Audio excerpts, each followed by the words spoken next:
The Second Coming of Don Quixote by Daniel Perley. Scroll 5. The Cupbearer.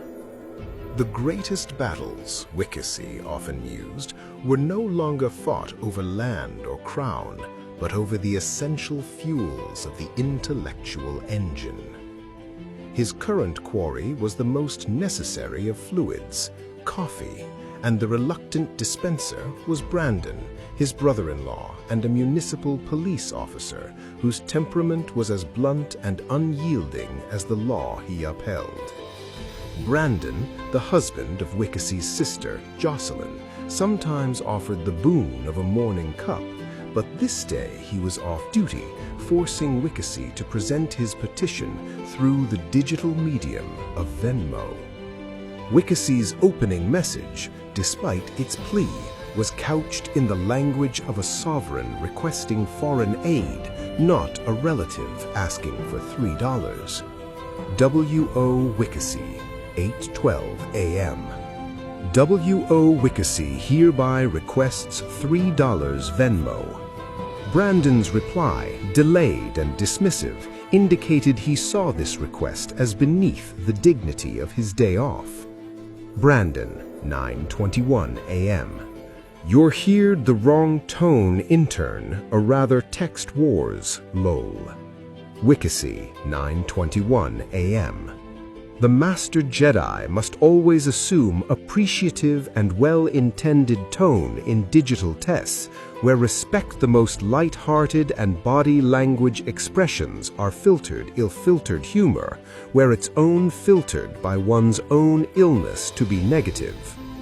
Thus, Wiccacy, sensing the refusal, employed philosophical maneuvering to shame Brandon's spiritual inertia, framing the act of not responding as a surrender to the you left, whom he knew Brandon considered as the morally deficient segment of society.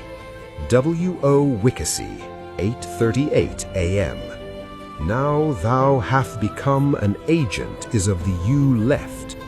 Suddenly, the situation inverted.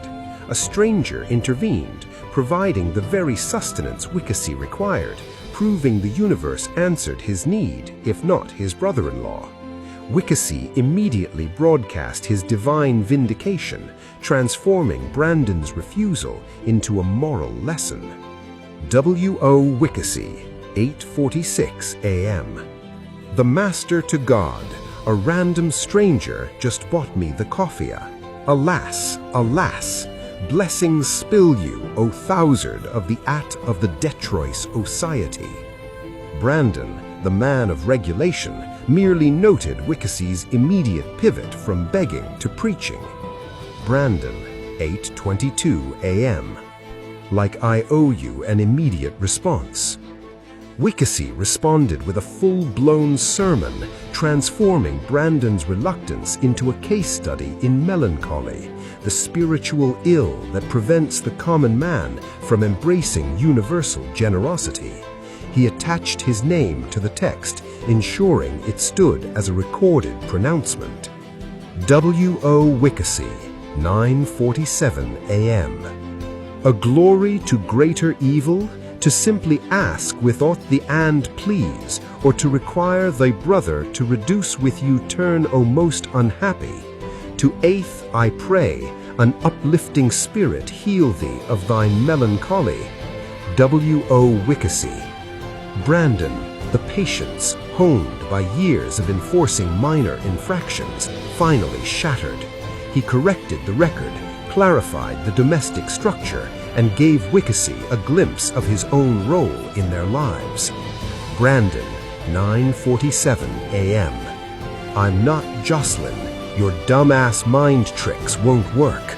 She's given you landlord arrange he months, but I help you if busy there help you always get recourse the ridden Borpstead. I tasting tiff that derivals for coffee, or maybe for on fast enough, then it's done. Wiccacy, thanks, you are helping me ilf epic quotes and prependent I merely stating it, when I make you secret service, the office of the presidential cupbearer. Wiccacy, scanning the final text, did not see anger or frustration. He saw collaboration. He saw his own epic quotes and the prependent wisdom. He saw the future of his presidential campaign. With a flourish of magnanimity, the supreme mercy of a future head of state, he replied, transforming the entire exchange into a piece of political content and a promise of patronage. W.O. Wiccacy, 9:58 a.m. Fear not, Brandon. Your service to the cause is noted in the heavenly ledger and the campaign Rolodex. Your exasperation, your very resistance, will serve as the perfect foil for the presidential campaign's debut manifesto. Know that your assistance with this piece of creative content is deeply appreciated. As a token of my gratitude and a promise of the coming era, I hereby confirm your future appointment upon my assumption of the highest office. You shall have your choice of command, head of the Secret Service, or perhaps head of presidential coffee.